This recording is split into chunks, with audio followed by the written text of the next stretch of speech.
Hello everyone. In today's video, I'll be showing you how to find the booking reference number on Expedia. But before we start, there's a link in the description where you can grab special discounts, coupon codes, and even the Expedia deals for 2025. Without further ado, let's begin. To start, open your web browser and go to the Expedia website. Now, click on the Sign In button at the top right corner. Here, enter your registered email or username and a password to log in. Once logged in, go to the My Trips section on the homepage. Then, select the specific trip or booking you want to view. Look at the booking details page for your reservation.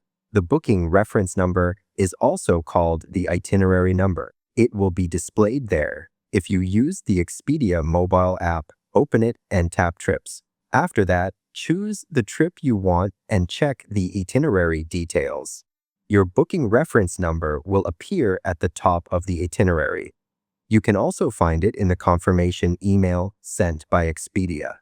Lastly, search your email inbox for Expedia itinerary to quickly locate it. So once again, you'll find a special link in the description where you can grab discounts and even Expedia deals. If this video helped you out, make sure to drop a like and subscribe to the channel for more helpful guides. Thanks for watching, and I'll see you in the next one.